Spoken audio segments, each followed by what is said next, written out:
Hello, welcome to my video for today, which is what kind of telescope should I buy? If you are asking this question, you have probably already been online and even possibly gotten some print catalogs from companies like Celestron and Orion, and you're curious why you would get one telescope over another and what you need to do to figure out which one's going to work best for you.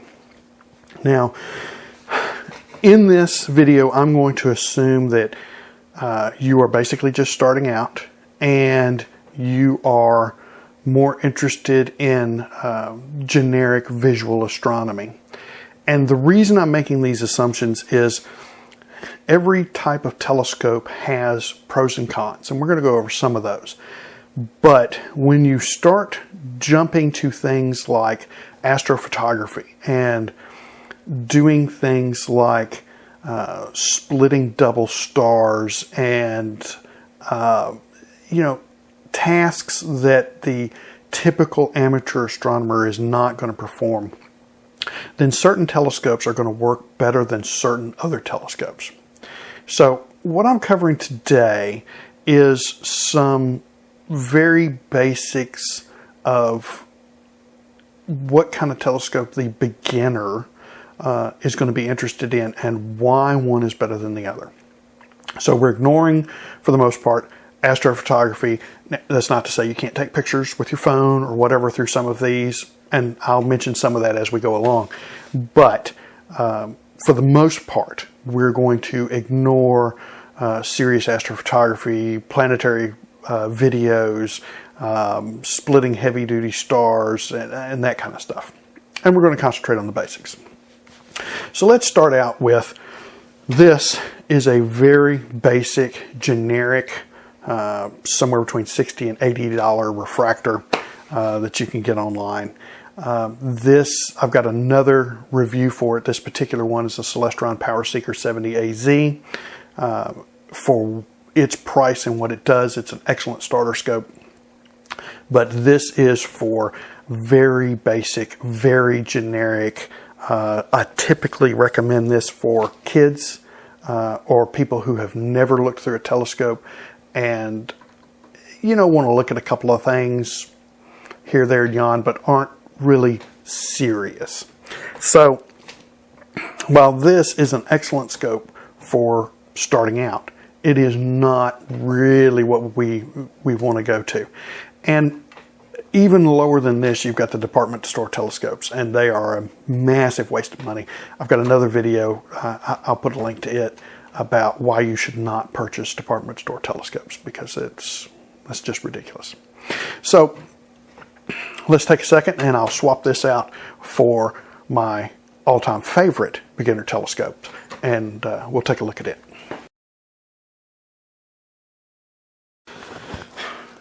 I'm back. This is my all-time favorite beginner telescope.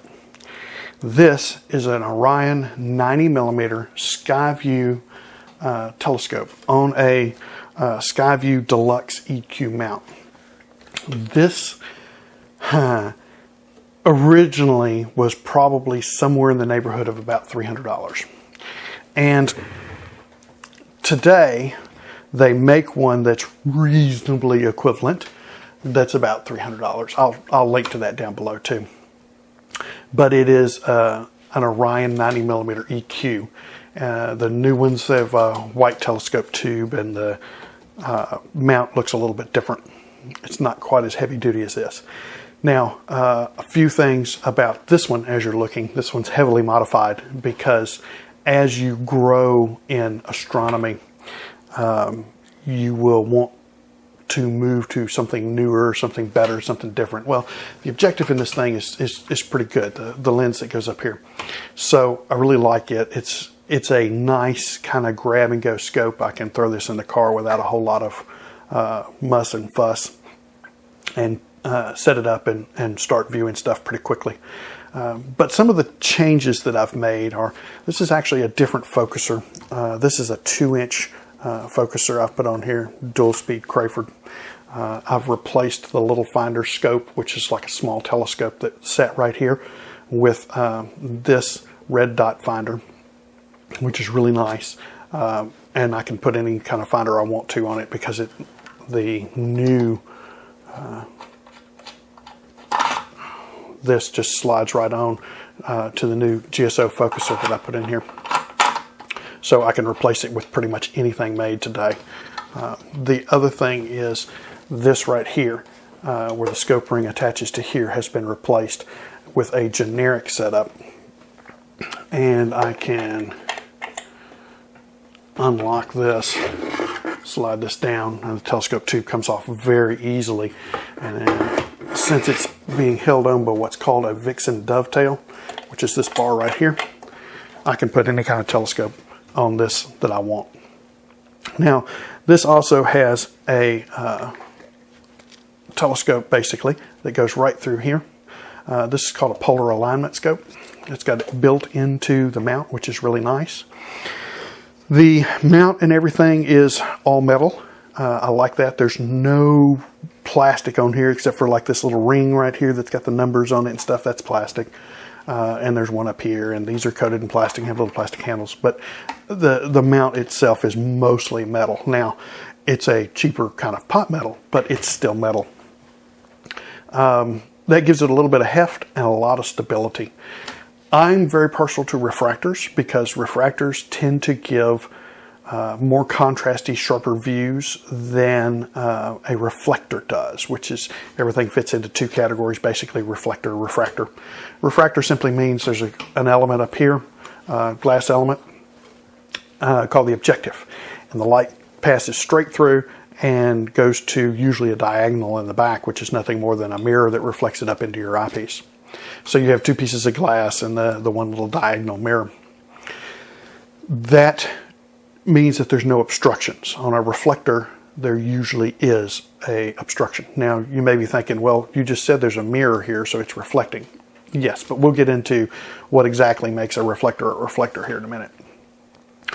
Now, of all the beginner telescopes, and I have way more than I want to talk about, this is the one that I go to. This is the one I grab and take out into the field and look at when I want something quick and easy, and I just want to go view something. I don't want to spend a lot of time setting up, letting something cool down. I just want to go look. This is him. And at $300, it's a good deal. This particular model, you'll notice, like I said earlier, it's different colors and a slightly different mount and different ring types, and you know, it's an older model that is probably from the 80s or 90s, but that ought to tell you something right there, that I'm hanging on to something that's that old because it's that good.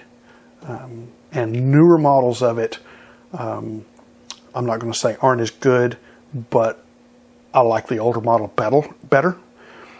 But this ought to tell you right here that since I keep going back to this and hang on to it, the 90mm refractor is a workhorse of a telescope that you will really enjoy.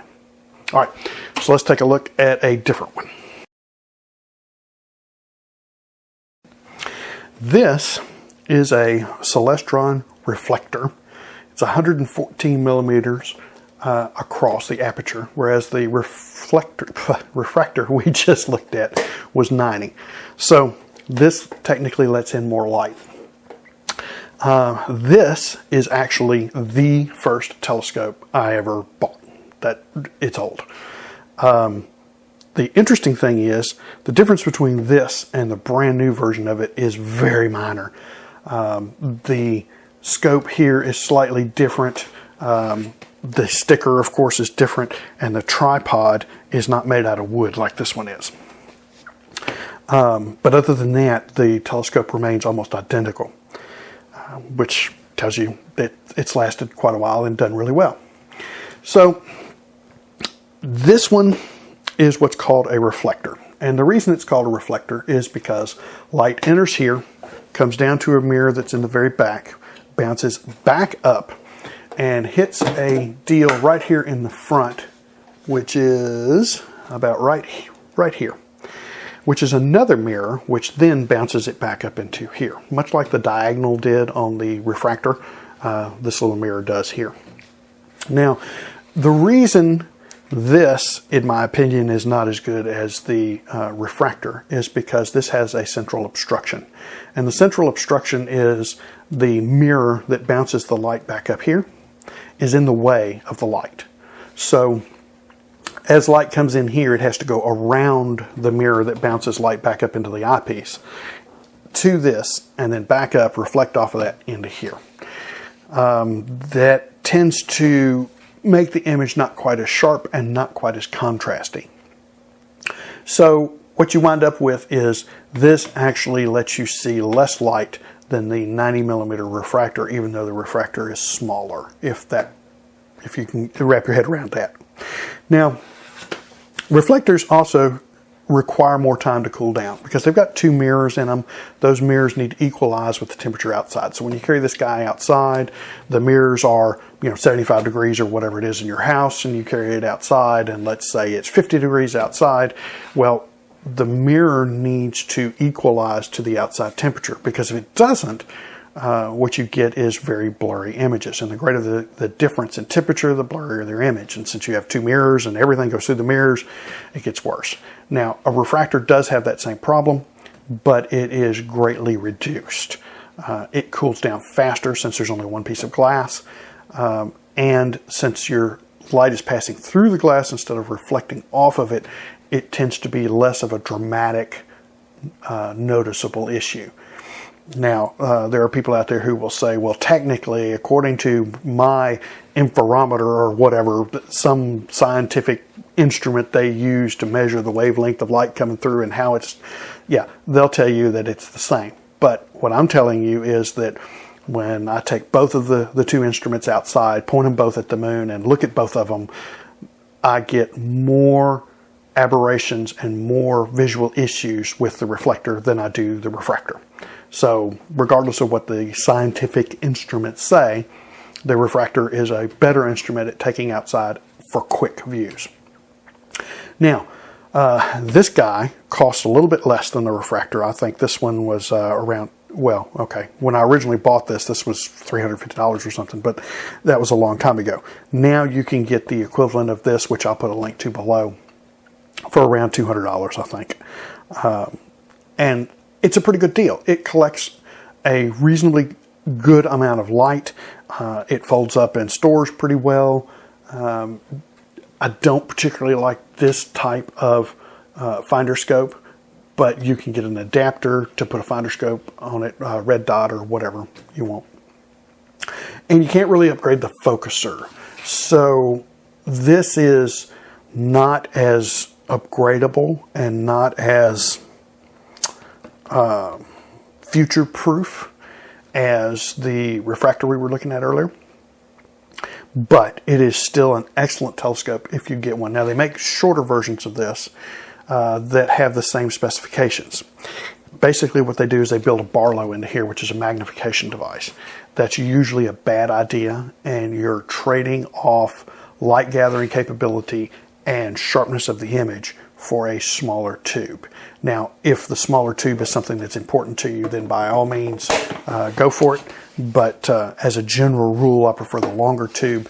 It will give you a higher quality image, and you can always stick a Barlow in it if you need that capability. All right, so now we've covered refractors and generic reflectors.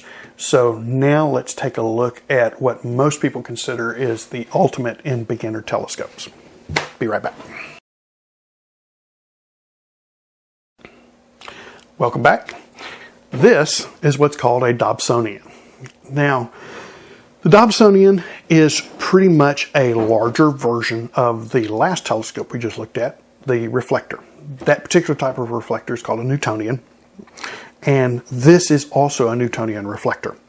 The reason it's called a Dobsonian instead of a Newtonian or just a generic reflector is because of the base.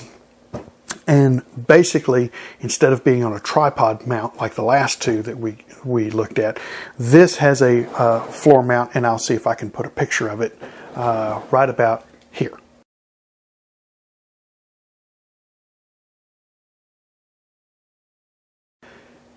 That base is a very generic base that's very simple, very easy to operate, and allows you to tilt the telescope to pretty much anywhere you want to in the night sky. Now, you look in here, just like on the Newtonian. Yeah, good size. Notice that's a whole lot bigger than the last reflector we looked at. But the design is exactly the same. The light enters here. It goes around a central obstruction, which is the secondary mirror here. Bounces off the primary mirror at the bottom, comes back up, bounces off this secondary mirror, and comes out here. Now, a few things you'll notice. A, much larger. Much larger means that it collects a whole lot more light, which means with this you can see a whole lot more stuff, nebulas, galaxies, that kind of stuff, than you can with the smaller one that we just did. You'll also notice this has a much bigger focuser on it, much heavier duty. It also has a much bigger finder scope. The finder scope is on a standard dovetail mount so that you can put all kinds of nifty finder scopes on it. This will accept 2-inch and 1.25-inch eyepieces, so you can put pretty much any eyepiece in it you want. It is a dual speed Crayford, which is much better than the focusers that are going to come on any of the either of the two telescopes that we just talked about. Now, Dobsonians are excellent starter telescopes, but let's cover the good and the bad. The good is that because this particular one has an 8-inch aperture, and that's what I'm going to recommend you look at, you can see a lot more objects and see a lot more detail in the objects than you can with either of the two telescopes that we've already looked at. So you may ask, well, why in the heck would you even mention the other two if this one is the best? Well, best is a relative term. This is a whole lot heavier and more bulky and all that kind of stuff to get out to the dark side or take outside, whatever you want. Also, this is what's called an alt-as, which means it moves up, down, left, right. The other two we looked at were EQ mounts. And what that means is they actually they actually move the same way across the sky as the objects do, meaning that you can typically put a motor on them and let them track automatically. These you typically cannot. Now, I want to be very clear. I said typically cannot. There are going to be people who say, oh yes, you can get an EQ platform, yada, yada, yada, yada. Sure you can, but the previous two telescopes that I was pointing to both have EQ mounts. The motor form is less than $100. You bolt it on, tighten 2 screws, stick the batteries in, turn it on, boom, you're done. This, not so much. An equatorial mount for a Dobsonian is notoriously difficult to set up for a beginner. It is also much larger, much more complex, and generally much more expensive. Can it be done? Sure. You can technically build your own Hubble telescope, but I don't have the billions of dollars that would require, nor do I have the permits or launch site to get it up into orbit. But it is possible. So, without going over the top, this is going to provide you with better views, but it's going to be a bigger pain to set up, a bigger pain to move around and track, and this one is going to take a lot longer to cool down than either of the other two. As an example, my little refractor that I take out, it never takes more than 30 minutes to cool down. I don't care what the temperature difference is, but it's ready to go. This can take a couple of hours. Now, to facilitate that, a lot of these will have fans on the bottom of them that are powered by either battery or AC, and those fans help bring air across the mirror because this is a really large mirror, and that does help. But it can still take a couple hours if the temperature difference is enough and you don't have the fans, or the fans don't work that well. So there are downsides to the Dobsonian. And those downsides are typically enough for me to go with the refractor over this. Now, obviously, if this was too bad, I wouldn't actually own one. So it's not a bad telescope at all, and it provides excellent views. Now, one of the things that's really nice about these is they are very durable, very easy to maneuver around for anyone. So these are great for taking out to events where you want to let people look through your telescope and stuff. You stick a cheap eyepiece in it and you let the kids play with it. And there's not a whole lot they can do to really hurt it. So they're great for outreach events and things of that nature. They're also good for hunting very hard to see objects, whereas the refractor will give you more contrast. It really doesn't have enough light gathering unless you can afford a refractor this big, which most of us can't. So those are the three basic types. Now I'm going to cover one more type of telescope just so we cover all the bases, because you're likely to see them. But at this stage of the game, this is probably the most popular for newcomers to the hobby. You can find them used and stuff. And the last thing I want to talk about is getting one of these. When you do, what I would recommend is, I'll put some links below. They make inexpensive ones, like let's take Orion for example. Orion has several different models of this. Their basic one is basic and it's inexpensive and it works and it will last a long time. It's pretty bulletproof, but it lacks some of the niceties. So it is worth it to upgrade to their next model up. Now, I'm not talking about getting the electronics for the telescope or getting a truss tube or any of that kind of mess. I'm talking about, if you look at their 8-inch Dobsonians, they've got a basic model and then an upper range deluxe one that costs, I don't know, maybe $100 more. But with that, you get nicer eyepieces, you get a nicer focuser, you get a nicer finder scope, and you get a much nicer base, which has really nice tensioners in it, which you can adjust to make it easier or harder to move this around, which you'll find is very important when you get out there moving this telescope around, because if it's too easy to move, every time you put your eye up to the eyepiece, it moves. If it's too hard to move, when you're trying to follow the object across the sky, it's like, and it makes it really difficult. So being able to adjust the tension on this makes it really nice and a whole lot easier to use. So let's take a look at one more type of telescope, and then we'll give some closing thoughts. Okay, this is a type of reflector, which we've already talked about too, but this is a little different. You will see these under two names, SCT and MCT. And I'm probably fixing to slaughter both of their names, so you'll have to forgive me. The SCT is a Schmidt Cassegrain, whereas the MCT is a Maksutov Cassegrain, I think. Can't even say it, but this is an MCT. They are slightly different in that they have a series of potentially lenses and mirrors in them, and generally provide higher magnification. Now, remember me telling you earlier that magnification wasn't the end-all be-all, and that's true. There are cases where you need more magnification, and these provide them.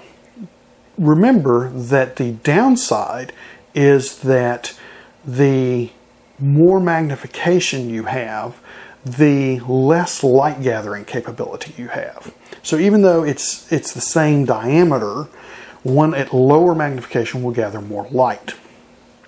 And the more light you gather, the dimmer objects you can view.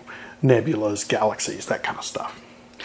However, sometimes that trade-off is necessary. This particular one is one of the biggest MCTs you can get, and it is a 180 millimeter diameter objective and 2700 millimeter focal length. Now, to put that into perspective, most of your refractors are going to be like 90 to 100 diameter instead of the 180 that this provides.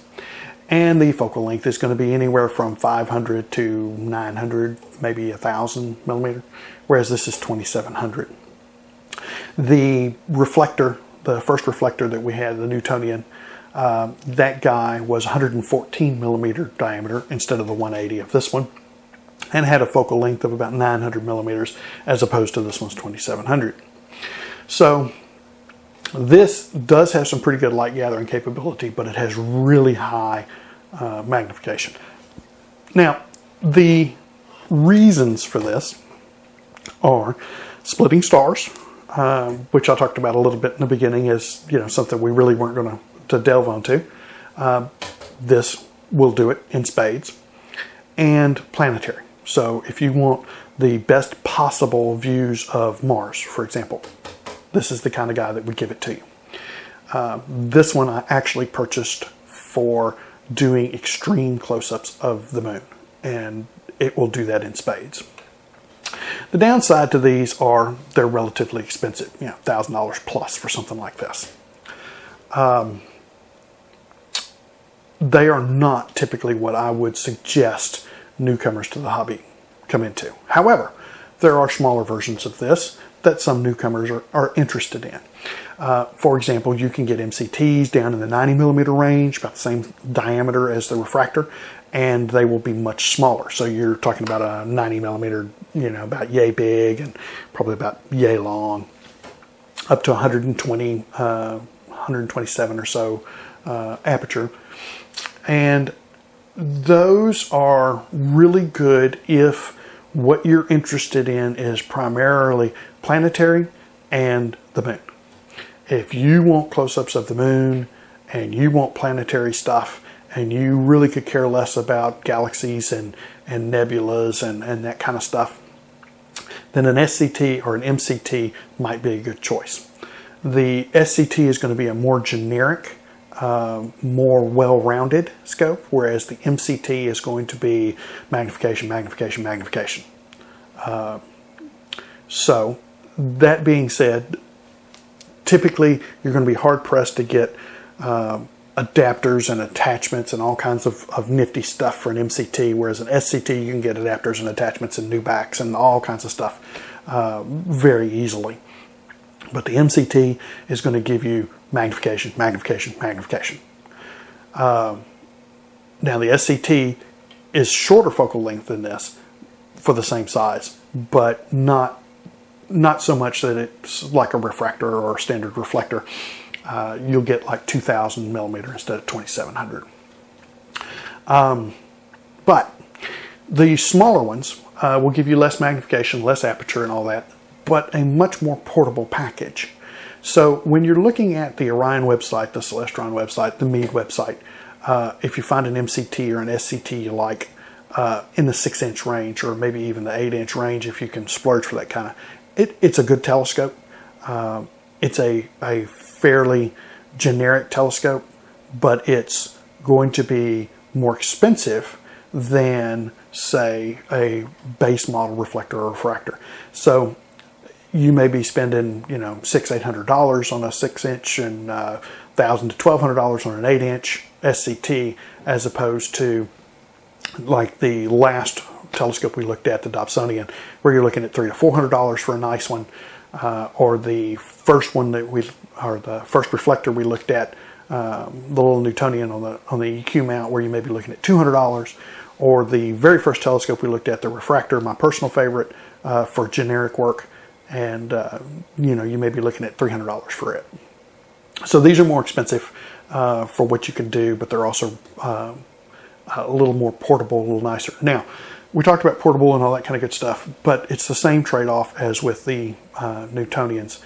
The cool down time is dramatically increased. This is the single longest cool down telescope I have. And this is one of those that I take out into the field, I leave out in the field while I'm using another telescope for at least a couple hours with the covers off and everything. And then it will probably cool down enough that I can start using it. This will show aberrations and blurriness and all of that kind of good stuff way more than any of the other telescopes I have with the same temperature drop. So if this thing is 20 degrees off of ambient temperature outside, it looks way worse than even the Dobsonian I was talking about earlier. And it's not even in the same universe as the refractor. I take the refractor out, I set it up, just a few minutes later, I'm viewing, the views are good. This thing, no, it's cooling down for a long time. But I wanted to throw that in the mix because you're going to see SCTs and MCTs when you look at the catalogs or look at websites. And you're going to wonder, well, why would I want that? I know a lot of astronomers who graduate, I guess is a good term, to a SCT or an MCT as their primary visual telescope after they've used other telescopes down the line, and they know what they want, and they understand the trade-offs, and they're good with that. And it's not a bad telescope. I'm very persnickety with what I do. I'm still a refractor kind of guy, but this, for ultra high magnification of the moon, cannot be beat. But other than that, you know, if I'm going to go view Orion or the Andromeda Galaxy or anything like that, no, I'll go back to my refractor. So we've covered the basic types of telescopes. And with telescopes, the one thing I want to mention is do not go for the cheapest. You don't need to spend thousands of dollars to get something that's a lot of fun, that you will use for years. But you don't want a department store telescope. You don't want the bottom of the line. Out of this group that I have shown you so far, my personal number one favorite would be the first one I started with, the Refractor, 90mm Refractor. That's just a bang up telescope. My second choice would probably be the Dobsonian because it has more capabilities than the Refractor does, even though it takes longer to cool down, and even though I don't believe the images are quite as good looking, it's still an extremely capable telescope, and either one of those two should last you years and years and years and years and years, if not a lifetime. Especially the Refractor should last your entire life. There's just not anything that can really go wrong. So, I hope you liked the video. Please subscribe down below. Leave comments if you like the video. And if you have any questions, just leave them in the comments section and I'll try and get back to you. I try real hard to be good about that. And whichever telescope you get, I hope you enjoy it, and I wish you clear skies.